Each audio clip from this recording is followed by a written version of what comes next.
Mga kaibigan, may good news para sa lahat. Kung gusto nyo nga makabasa ng mga balita tungkol sa Mindanao, wala nang iba kundi ang Mindanao Examiner newspaper. Mindanao ang sirkulasyon, Mindanao ang balita. Ang Mindanao Examiner sa Basilan, Sulu at Zamboanga. Gumawa na rin ito ng mga independent films at ABP, audiovisual presentation at may photography at video services pa. Bisitahin po natin ang kanilang website sa MindanaoExaminer.com o tumawag sa 9925480. Marami pong salamat. Kaya natin to. Alright, magandang hapon sa inyong lahat. Welcome sa inyong programa, ang Radyo Mindanao, the best. Hindi kami solid, hindi kami duro, kami the best. Ito po ang inyong balingkod, Alcinto, nagsasabing sa magandang hapon. Buenas tardes. Hello, howdy. Mayong hapon kaninyong tanan mga kaigsunan. Niya na punta sa atong tulumanon Radyo Mindanao. O kumusta ka mo karong kapanahon mga kaparintihan, mga kaigsunan. Kinaot nga naalang gyapon ta sa mayong panglawas, sa mayong kabubuton, sa mayong pangisip. O pastilan mga kaigsunan, init kayo sa gawas, di ba? Init kayo, murag 42 ang tingali ang atong kainit. Adong Central Celsius mga kaigsunan, pastilan, init kayo, no? Murag ka ng ang init ng araw ay talagang nanunuot sa ating balat ay nagmagigsunan po rin. So, ang kitanta na diha kanta sa atong tugkaran. Ug pananglit nga mulagaw ta, dalatag payong, dalatag tubig, kay makabuyong ng mga kaigsunan, Now, diha sa Zamboanga, Sibugay Province, mayong hapon, mayong udto, hinaot nga nalang gihapon kamo, ayaw kasumod nga maminaw sa atong tulumanon. Kay ilabi na jodog na ang atong angkor mga si Al, dahan kayong istorya, dahan kayong mga chismis, dahan kayong mga atong mga hibawaan mga kaigsunan.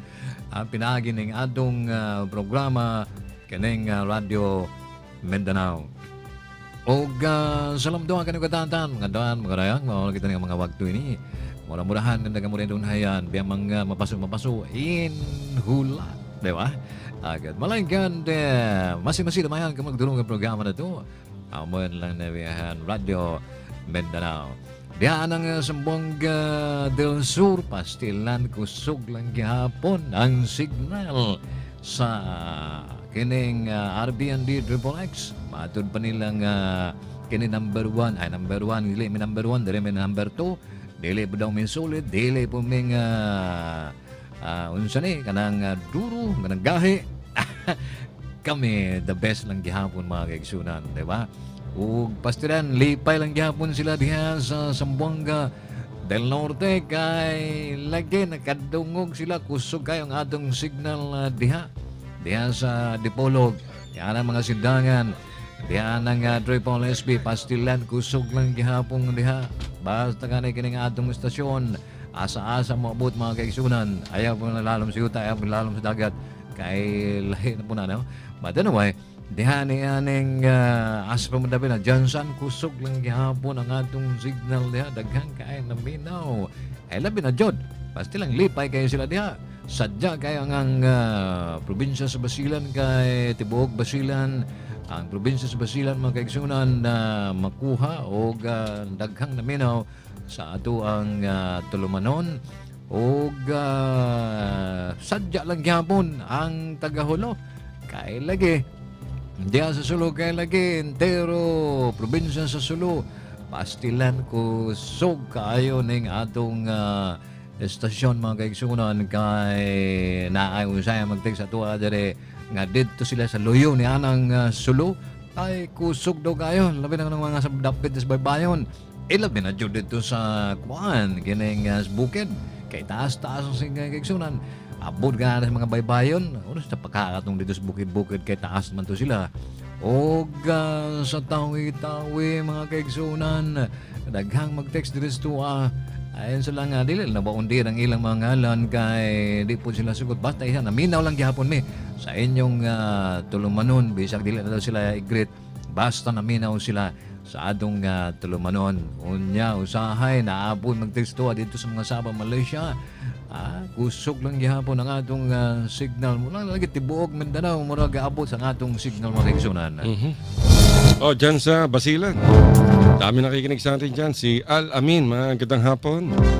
Si Governor Jim. Good afternoon, sir. At sa lahat ng mga Basileños. Siyempre sa Sulu, good afternoon kay Governor Toto Tan. At sa lahat ng mga civil employees, mga tausug, assalamualaikum. Sa Tawi-Tawi, good afternoon sa mga miners dyan na nagmimina ng nickel. Tuloy pa ba? Nagkabatak-batak, nagkabitak-bitak, nagkabutas-butas. Dahil sa mining ng nickel. Sa Sabah, Malaysia, sa mga kababayan natin nagpapakahirap, nagtatago. Mga tago ng tago dahil walang mga papeles. Isang magandang hapon sa inyong lahat dyan sa Tawau. Nako, dami nagte-text sa atin dyan sa Tawau, sa Semporna. Dyan sa Lahadato. Yung mga ating mga kababayan dyan, yung mga ate, yung mga sister na pumapanik sa mga barko upang magbigay ng serbisyo. Tulad ng manicure, pedicure, masahe at iba pa. Ang dami. Ano yung iba pa? Ano yung iba pa? Siyempre, gupit. Isang magandang hapon sa inyo lahat dyan, mga sister. Alam ko nakikinig kayo. Yung mga bruha. Ang dami sigurong kwarta. Siyempre, sa Zamboanga, Sibugay. Ang Zamboanga del Sur ug Zamboanga del Norte. Ganoon din sa Central Mindanao sa Takurong. Dako, ang dami nakikinig dyan. Sa Kinapawan City, Coronadal, Sultan Kudarat, Cotabato, Serey. Kay Director Amir Mawalil, good afternoon, sir. Ng Bureau of Public Information sa ARMM dyan sa Cotabato City. Siyempre kay RG Mujib Hataman, sir, good afternoon. Daming pabati. Alam niyo, di pa kami nagsisimula. Nakalatag na yung mga papel dito ng babatiin. No? Batiin daw sila. So, binabati namin kayo. At siyempre, sa lahat ng mga nakikinig dyan sa Davao Region sa Samal Island. Kay Malu Cablinda, napakasipag nitong si Ma'am Malu Cablinda. Yung partner natin sa Mindanao Examiner Regional Newspaper. Dyan sa mga taga Mindanao Examiner sa Davao City, good afternoon sa inyong lahat dyan. Meron silang office dyan sa Matina. At syempre dyan sa Zamboanga City, yung sales department ng Mindanao Examiner Regional Newspaper, good afternoon. Kung gusto nyo magpa-advertise sa isang diaryo na napakalawak ang circulation, bakit pa kayo maglalagay ng advertisement sa local? Dito na sa regional. Punta na kayo sa Mindanao Examiner Regional Newspaper. O kaya punta kayo sa kanilang website sa MindanaoExaminer.com. At mapapakinggan ninyo doon ang aming mga programa araw-araw, gabi-gabi. Nakapost doon dahil sponsor namin ang Mindanao Examiner Regional Newspaper. Meron tayong breaking news, Grabe. Breaking news. Nakakatakot. Imagine mga kaibigan, nagkakaroon ng bakbakan, matinding bakbakan sa pagitan ng puwersa ng pamahalaan at ng Abu Sayyaf na naman. Pero hindi sa Basilan, hindi sa Sulu o Tawi-Tawi, hindi rin sa Zamboanga. Alam niyo kung saan? Sa Bohol. Naku po. Nasa Visayas na ang Abu Sayyaf. Nakoy. Tapos sabi ng Armed Forces of the Philippines, we will wipe out the Abu Sayyaf in 3 months. Duterte! Duterte! Sabi pa ni Pangulong Rodrigo Duterte nung tinanong siya, how will you deal with terrorism? Sabi niya, harshly. I will deal with terrorism harshly. Ibig sabihin nun, very harsh. Tignan natin ang pangako kung ito ba'y mapapako. Walang tigil na kaguluhan. Kanina, merong binaril na pulis. Merong binaril na pulis dyan sa Zamboanga City. Tinamaan sa ulo. Dahil pinasok nila yung bahay na kung saan ay merong drug session. Pagbukas ng pinto, sinalubong sila ng potok. Potok. Patako. Napatay din yung nagpaputok. Na isang kilabot na drug pusher dyan sa Zamboanga City. Ay, nagumagigsunan. Untang hapit naman ang unsan kaning Lenten season ba. Unya, daghan lang gihapong mga istorya, daghan lang gihapong manghitabong madugong panghitabo. Diba? O ang atong mga kasandaluhan, gihatagan og unong kabulan para karong Hunyo na lang magkaigsunan para may adog nilang may unsan naging girahon ning mahuman ning gira-gira sa Abu Sayyaf mga kaigsunan. So karong Hunyo naot nga mga kaigsunan nga wala na siya kay maunang kining ginaingon sa adong leaders sa adong armed forces nga karong Hunyo mahuman na ng gira kontra ni anang mga Abu Sayyaf o uba pang mga bandido diya, mga tulisan dinhi sa Mindanao mga kaigsunan. Ug hinaot nga ang tanan karong Hunyo wala na'y gira-gira wala na'y mga unsa-unsa nga kuan, wala na'y kalihukan nga dili maayo, pero unsa may banabana ninyo diha mga kaigsunan. Padayon lang gihapon kanang mga ingon nila nga unsa na mga kalihukan niya nila o kita muhangyo ta sa atong mga sibilyan nga unta mo report punta ba mo atong duties and responsibility nga himo kung gunato nga dinhi guna dinhi tos Pilipinas, dinhi ta na tao, dinhi ng atong tugkaran mga kaigsunan. Unya di lang ta magsaba-saba, di lang ta maghimog kalihukan batok ni anang mga daotang tao. Bisag og kanang daghan mga numero, mga number nga gipanghatag sa atong mga kapulisan aron mahibawan og asa na sila. Asa na sila. Kita po dihang mutabang punta dili kay ang atong gobyerno mutabang sa tuwa. Kita po mutabang punta sa ilaha kay sa atong gobyerno. Kay kita raman po maalaot parang linunanan sila diha. Diba? Or kanang mga durugista, kanang mga nagbaligyag mga illegal nga bawal ng gamot diya una ulit na mag-report na magsaba-saba. Kita nang gapoy maangil diha, di ba? Magkwento na sila og mga pulis kay kanang mga durugista, kanang mga drug addict, isog na kayo. Di ba? Wala na sila kinahadlukan. Kaya lagi ang ilang tripping gira man. So mauna nga maangil pud diha. Correct. Isog na to sa atong mga pulisan. Ako, maganda pala dyan sa Zamboanga City, ha? Anong mayroon dyan? Yung headline, yung balita, chicken roasting outlet catches fire. Ibig sabihin, yung manok, nag-iihaw. Nasunog yung ihawan. Inihaw nilang sarili nila. Hindi, ito nakalagay, chicken roasting outlet catches fire. So, niro-roast ng chicken yung outlet. Ay, nako. Nako, ano na nangyayari sa Samselco? Mabalik tayo dyan sa Zamboanga City Electric Cooperative bago tayo humiwalay. Dyan sa Zamboanga City. Alam nyo ba mga kaibigan, yung mga consumers? Nako naman. Nagbabalak na naman umutang ang Zamboanga City Electric Cooperative. 200 million uutang ang Zamboanga City Electric Cooperative upang ibayad sa kanilang utang. Aray ko po. Uutang para pambayad sa utang. At siyempre, ang kawawa nito, yung mga consumers na naman. Dahil ipapasa na naman ng Samselco yung kanilang uutangin sa mga billing, sa mga statement of accounts ng mga kaawa-awang mga consumers ng Zamboanga City Electric Cooperative. Tawagan na nga natin si Engineer Ed Ancheta.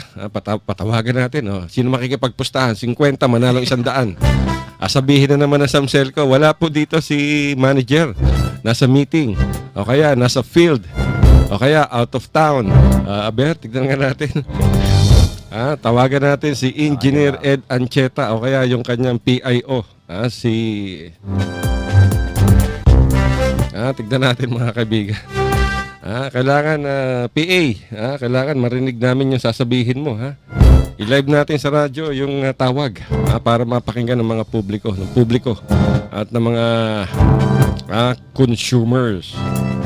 Bakit kailangan umutang? Dapat talaga mga kaibigan, i-privatize na itong Zamboanga City Electric Cooperative. Kung hindi ipa-privatize yan, kawawa ang mga consumers. Bankrupt na yung kooperatiba. Nako po. Kadami ng mga managers na umupo dyan, pare-pareho rin ang problema. Yung pinalitan nitong si Engineer Ed Ancheta, ganun din. Sino ba yun? Yung taga Ateneo. Yung taga alumni. Engineer din yun. Pinagmalaki na nabawasan na raw ang utang ng Samselco. Yung pala, kaya pala nabawasan yung utang dahil lang utang upang ipambayad sa utang para mabawasan ng utang. Utang ina. Utang ng ina, utang ng anak. Diba yung mayroong isang tutulong yata sa Samselco. FLB din yun, yung IMC. Oo, IMC. Yung management contract nila, nako. Ibig sabihin yan mga kaibigan, naghahanap yung Samselco ng mga investors na maaari maglabas ng kapital upang ma-improve ang takbo ng Zamboanga City Electric Cooperative. Ay nako, sino naman ang gustong sumagip sa Samselco? Talagang wala na nga, patay na, di ba? Hello, sino nandyan? Wala pa. Ito ba yelo? Si Engineer Ed Ancheta. Kuya, kahit sinong spokesman niya ron. Mga kaibigan, tawagan natin ang Zamboanga City Electric Cooperative. Okay. Huwag daw i-full. Masarap pag full eh. Sagad. Tignan natin mga kaibigan ano ang sasabihin nila. Good afternoon, sir. Pwede bang makausap si Engineer Ed Ancheta, yung PIO niya?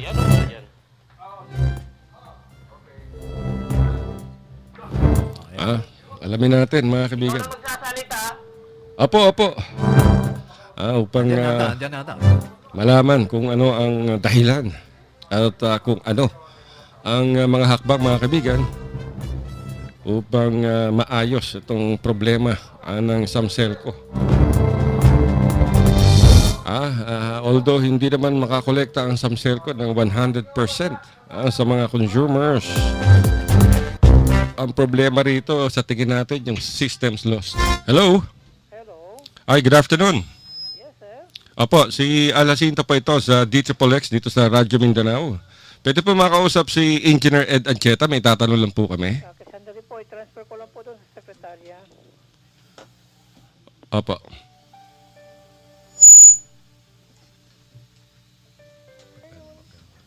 Ibibigay daw sa secretary. Hello? Yes, sir. Ay, good afternoon, ma'am. Yes, sir. Si Alasinta po ito sa Radyo Mindanao sa DXXX. Pwede po makausap si Engineer Ed Ancheta. Surely lang, sir. Meron lang po kaming itatanong. Good afternoon. Hello. Yes, good afternoon, ma'am. Si Engineer Ed Ancheta po. Sino pa sila, sir? Si Alasinta po ito sa Radyo Mindanao sa DXXX. RPN Zamboanga. Tignan ko muna, sir, kung available kasi may meeting man yun kanina with ISD personnel. Okay. Sige po. Sige, sandali, sir, ha? Salamat. Sabi ko sa inyo, mga kaibigan, may meeting. Talo na kagad kayo, 50. Panalo na. Opo. Pwede ko malaman kung anong concern nyo for interview ba, sir? Opo, may tatanong lang ho namin yung yung plano ng Zamboanga City Electric Cooperative na mangutang ng 200 million to pay off itong mga utang. Okay. Thank you. Sir, ha? Tignan ko muna sa kabila. All right. Thank you very much. Ayan. Meeting pa. I-meeting pa. Meeting pa. Meeting pa. I-meeting pa. meeting pa. Nagmi-meeting, nagmi-meeting, nagmi-meeting, nagmi-meeting. Meeting, meeting, meeting pa. May meeting pa, may meeting pa. Meeting, meeting, meeting pa. Nagmi-meeting, nagmi-meeting. Nagmi-meeting, nagmi-meeting, nagmi-meeting, nagmi-meeting. Meeting, meeting, meeting pa. Nagmi-meeting, nagmi-meeting. Nako. Pinutol na nila ang telepono. Nawala ang koneksyon ay nawala. Magaling. Ay. Kita niyo mga kaibigan. Ay, sorry. Guys, tatawagan namin uli. Busy na yan, o kaya nakahang na yung telepono. Di ba? Wala tayong magagawa. Talagang ganyan ang buhay. Di ba? Kung ayaw makipag-usap sa atin, wala tayong magagawa. Bigyan na lang natin ng tugtugin. Dedicated sa Samselco dahil ang daming basura.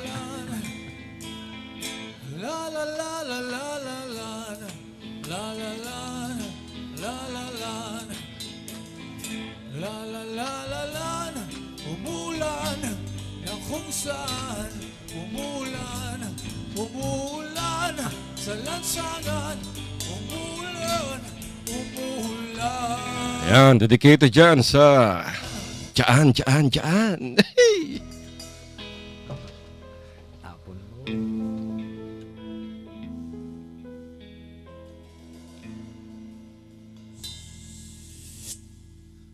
Tapon mo, basura mo, itapon mo. Tapon mo, basura nyo, itapon mo. Ang kakalat nyo, basura mo, itapon mo. Walang wasto, ang kalat mo, itapon mo, itapon nyo, itapon nyo. Utang pa. Uutang na.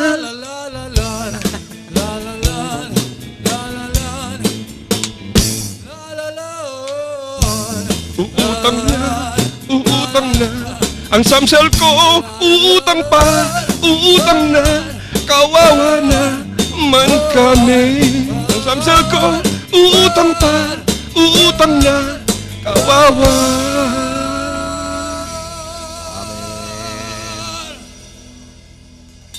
Mainit ang ilaw. Ilaw, mainit ang ilaw. Kasi uutang na naman. Basura nyo, itapon mo. Tapon mo. Basura mo, itapon mo. Ang babaho nyo, basura mo, itapon mo. Walang wasto, ang kalat mo, itapon mo. Itapon nyo, itapon nyo.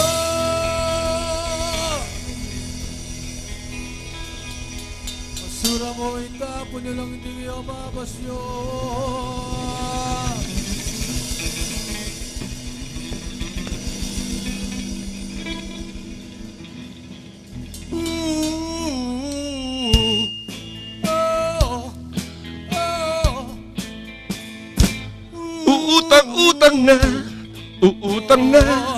Uutang pa. Ang samsel ko, uutang na. Ang samsel ko, uutang pa. Kawawa na ang consumers ng Sambuanga.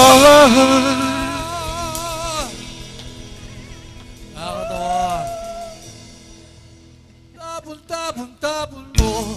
Uutang pa. Utang na. Uutang pa. Ang samsel ko, uutang pa. Ang samsel ko, kawawa na ang consumers, uutang pa. Walang wasto, itapon mo.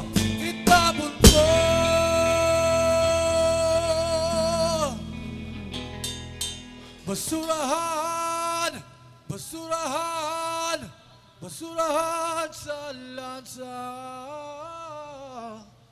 Yeah.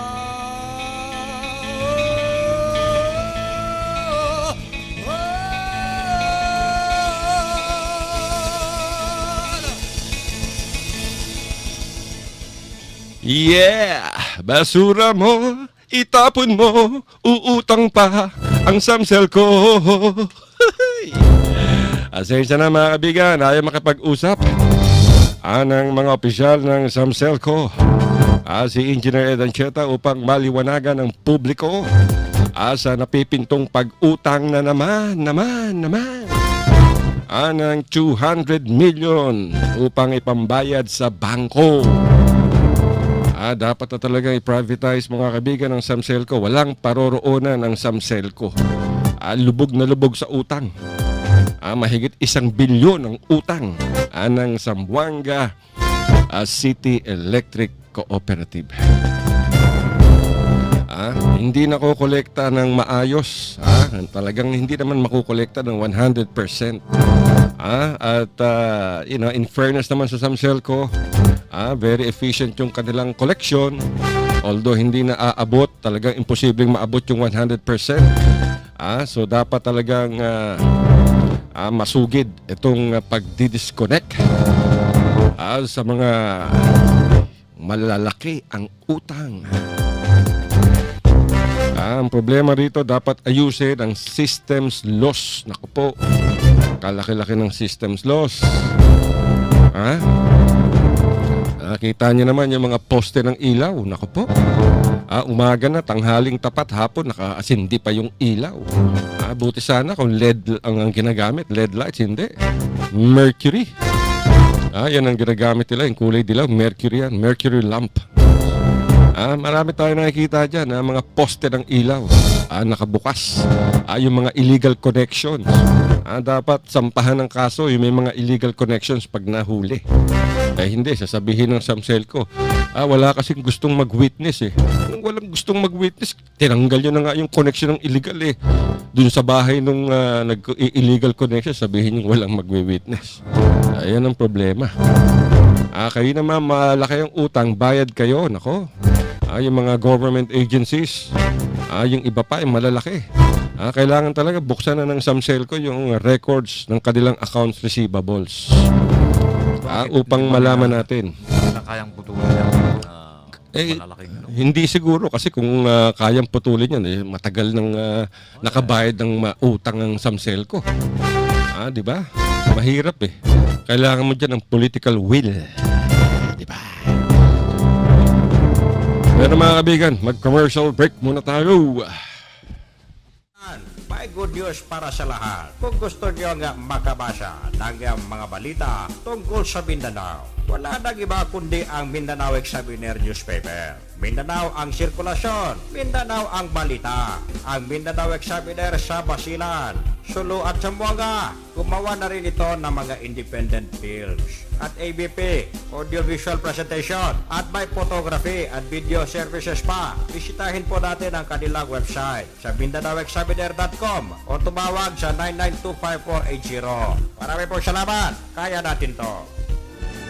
RPN Radio Philippines Network. Radyo Ronda. Duplex Zamboanga. Kapisanan ng mga broadcaster ng Pilipinas. Okay mga kaibigan, ang oras po natin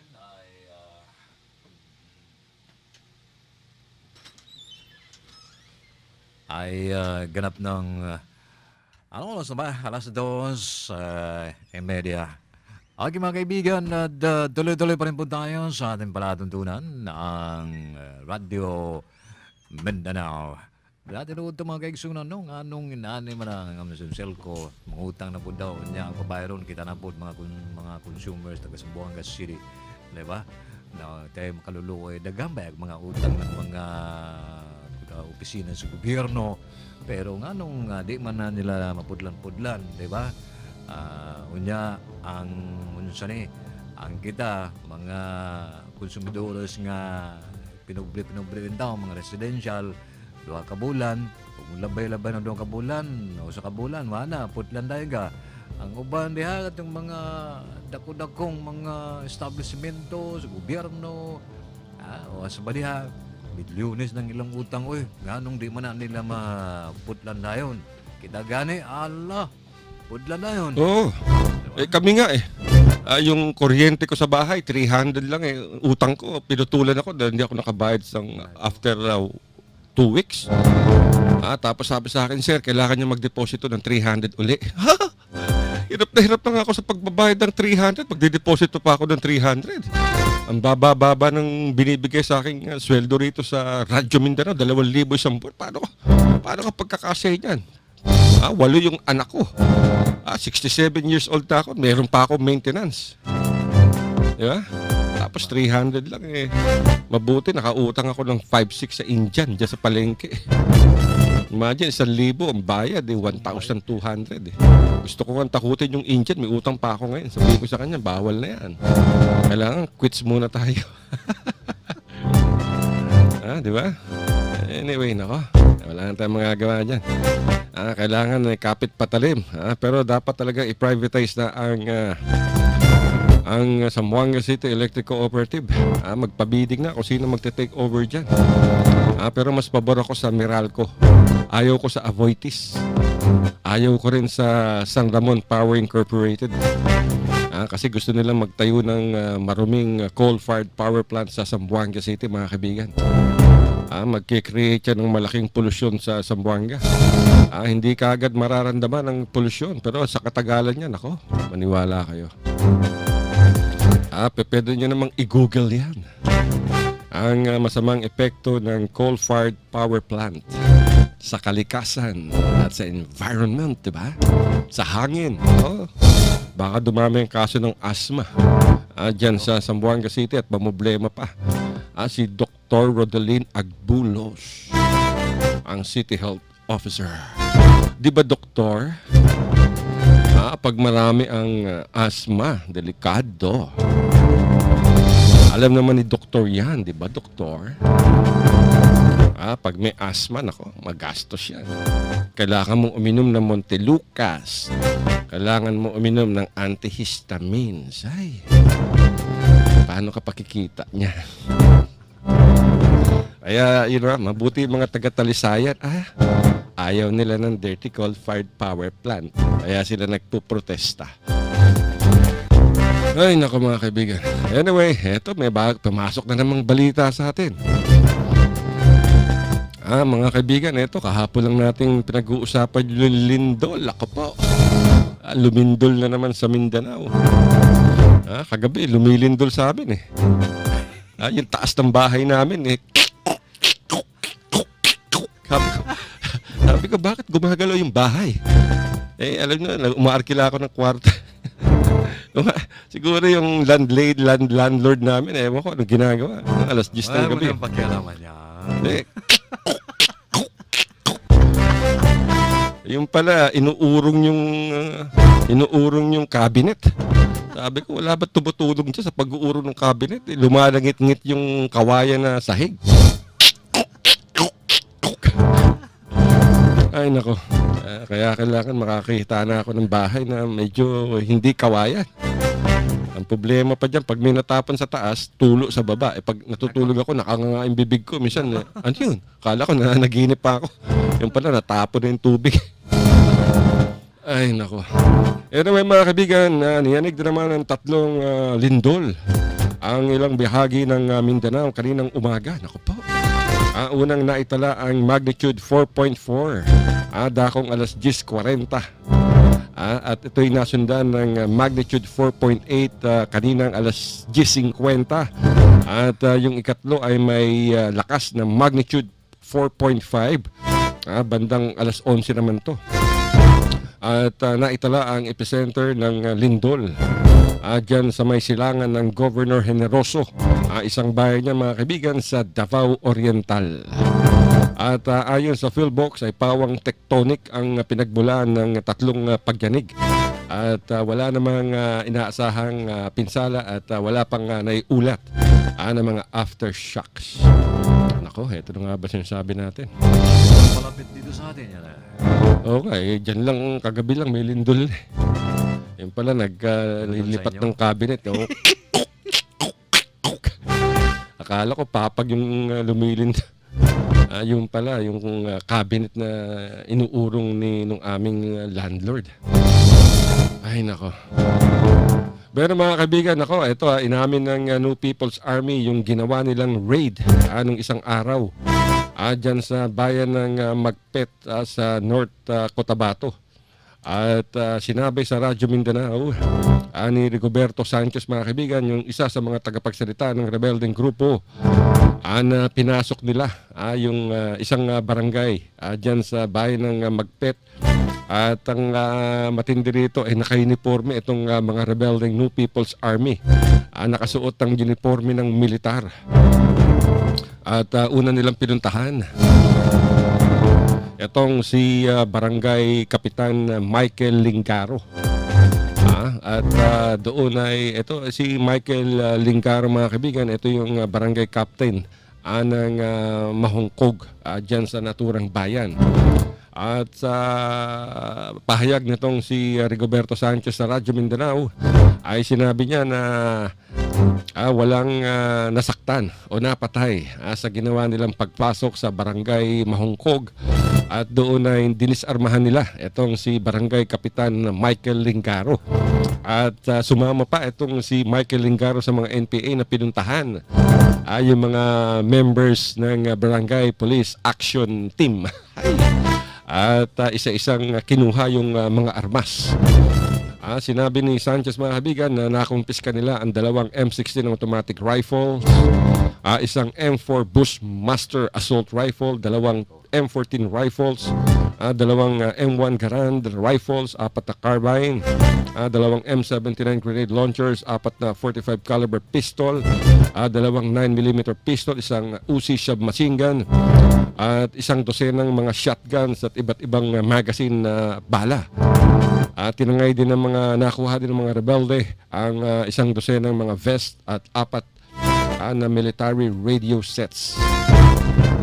At matapos yan, mga kaibigan, pinulong. Ito pa, nakipagdialogo pa ang mga rebelde sa mga sibilyan doon sa harapan mismo ng mga members ng BPAT at ni Barangay Kapitan Michael Lingaro upang sabihin ang kanilang paliwanag kung bakit nila dinisarmahan itong si Barangay Kapitan at yung mga militiamen. At ito daw ay ayon kay Rigoberto Sanchez, mga kaibigan, ay ginagamit ng militar, partikular ang 39 Infantry Battalion. Ginagamit yung mga BPAT upang maglunsad ng operasyon laban sa New People's Army. Wala namang pahayag, mga kaibigan, ng Western Mindanao Command o kaya ang 6th Infantry Division sa naturang raid at itong pag-ako ng NPA sa kanilang ginawa. Pero naunang naglabas ng press release ang militar at sinabi nilang tinukot daw ng NPA itong si Kapitan. At sinabing ginamit pa bilang human shield sa kanilang pagtakas. Itiranggi rin ito nitong si Barangay Kapitan Michael Lingaro. Ayan nga ba sinasabi natin? Diba? Talagang walang paroroonan. Basta may gulo, tuloy-tuloy yan. Kaya kailangan mag-ingat na lang, mga kaibigan. Talagang dapat ay magkaroon na ng peace agreement sa pagitan ng New People's Army at pamahalaan Duterte. Siyempre, ganoon din na maisagawa ang peace agreement din sa Moro Islamic Liberation Front at ipatupad na yung September 1996 peace deal ng pamahalaan sa Moro National Liberation Front.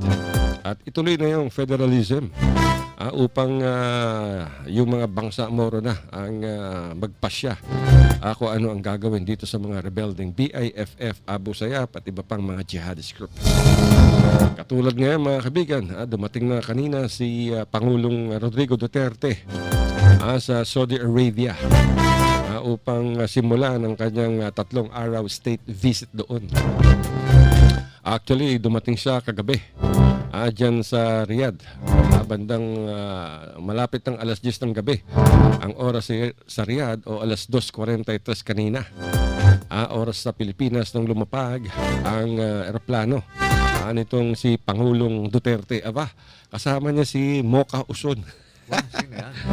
Si Mocha, yung dakdak niya sa Facebook, pinagtatanggol si Pangulong Duterte.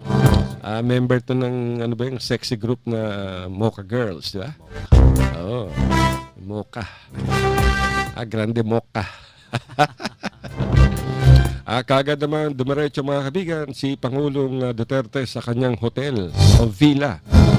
Sa kaloob naman itong si King Salman upang magpahinga. At una rito ay inihayag naman ni Consul General Iri Arribas na dalawang mahalagang kasunduan ang inaasahang malalagdaan sa pagitan ng pamahalaang Duterte at ng Saudi Arabia. At ito ay kinumpirma rin mga kaibigan ng Department of Foreign Affairs. At ayon pa kay Arribas mga kaibigan, isa sa mga lalagdaan ang labor agreement sa pagitan ng DOLE o Department of Labor and Employment at ng Ministry of Labor and Social Development ng Saudi Arabia. At tampok kanya ang labor agreement sa proteksyon ng mga Pinoy na mga manggagawa doon. Ako, maniwala kayo dyan. Itong mga Arabo, magaling to. Mga hayop to mga Arabong, ibang Arabo eh. Imagine mga kaibigan, nire-rape yung ating mga domestic helper. Hindi pinapasweldo ng maayos.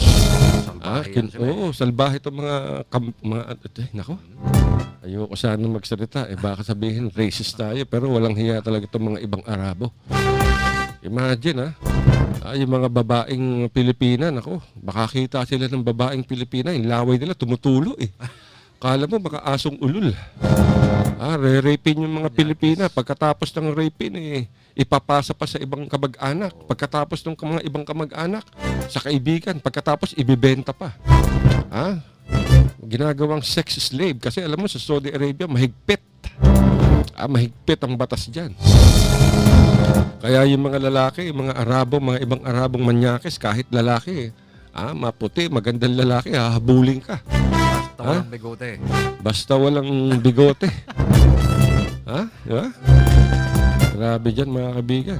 Tapos yung pasweldo, alam mo, ang kasunduan ngayon, $500 American ang sweldo ng domestic helpers. So pag nasa Pilipinas ka, okay, yung kontrata mo, $500 a month.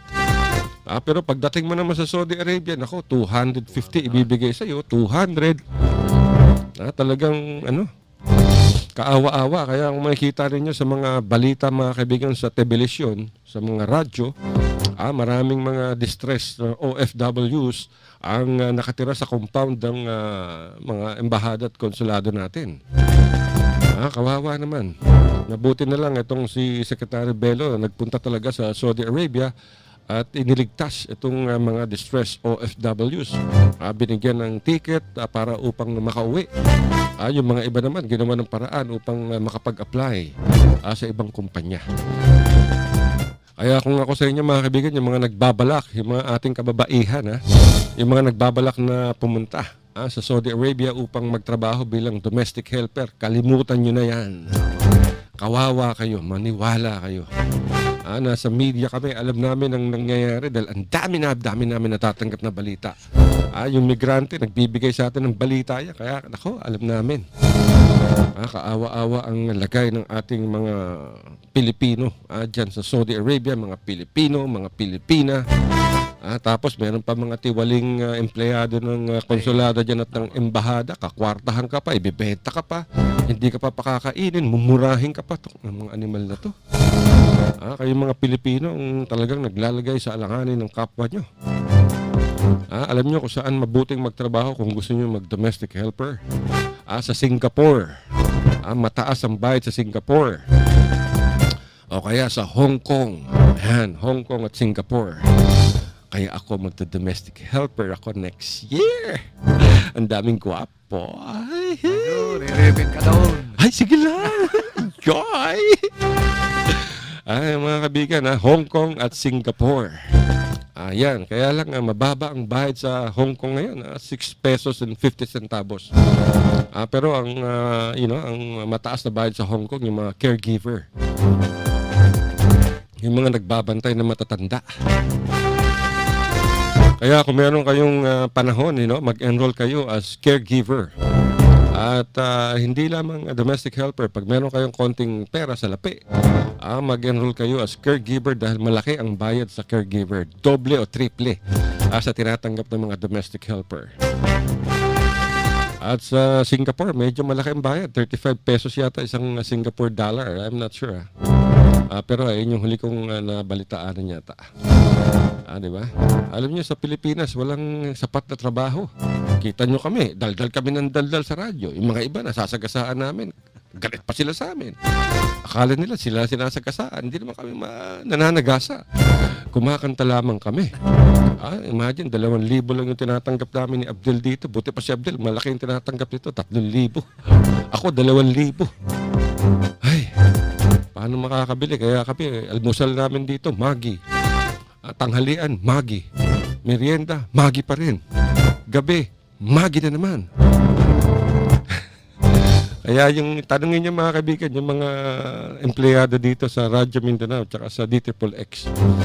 Yung mga anak nila, ang pangalan, Maggi. Oo, totoo yun, Maggi. Ako, pag ako nagkaanak uli, kung pwede pa, papangalan ko, Kari. Diba? Kari, asa si Kari? Tawagin mo nga si Maggi. Yes, Papa. O, kain ka muna ng noodles. Ay, ganun talaga. Ganun talaga. Mabuti ka, nagpapasalamat nga ako, meron pang hauna. Yung hauna, ang ginagawa ko dyan mga kaibigan, 2 piso. 2 piso isang pandesal. Wheat bread. Ay, patatagalin ko ng 1 linggo yan. Matigas na matigas. Oo. Ngayon, pag kinain ko yan, antayin ko muna mabali yung ngipin ko para manguya ko. Ibig sabihin, hindi na ubos kasi matigas.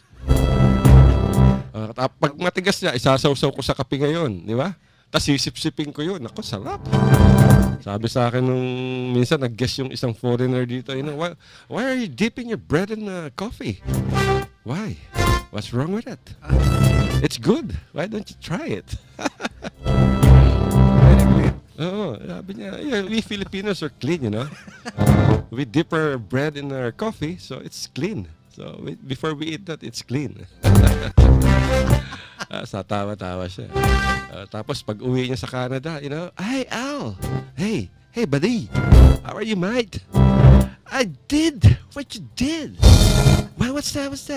You know, I gotta dip my pandesal in the coffee, and it's really good. Thanks, mate. All right, you're amazing. Tuwan-tuwa siya. Yeah, kaibigan, masarap yung di ba? Alam, pag biskotso. Yung mga lumang tinapay. Sarap yan, sausaw mo sa kape. Sa kapeng mainit. Minsan dito sa Radyo Mindanao, pag talagang walang-wala kami, kahit yung kape namin, kulay tsaa na. Maputla. Pero lasang kape pa rin, di ba? Kahit na yung kulay niya, medyo medyo maputla. Parang anemic yung kulay ng kape namin dito. Ang ginagawa ko naman, humihingi ako ng kape. Diyan sa Mindanao Examiner Regional Newspaper. Meron silang brewed coffee dyan eh. Hihingi ako dun sa floor manager nila, si Dennis Balatbat. Sir Dennis, pahingi ng kape. Andiyan ba si boss? Wala. O sige, behing kape, 2 baso. Ang bibigay, ang tapang magpatimpla ng kape ng boss nila dyan. Tapang. So pag nagbigay ng kape, yung 1 basong kape, hahatiin ko, talagyan ko ng mainit na tubig. O di na 1 baso, equivalent yan sa 2 basong kape na. Ganun lang yan eh. Para, survival mga kaibigan sa hirap ng buhay ngayon. Okay. Talagang mga kaigsunan, di ba? Naglipay kayo tawa karong nga po na karong kuhan kay lagi tumikan sa pagkainit mga kaigsunan. Inaot nga ang atong presidente, no?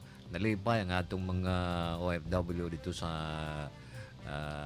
kining Saudi o dito sa Middle East mga kaigsunan. Kaya lagi ang atong mga, siyempre, ang atong mga OFW dito gimingaw po sila una daghang mga problema sa ilang mga bossing, sa ilang mga employer nga pastilan, ubang mga Arabo nga bastos kayo ba?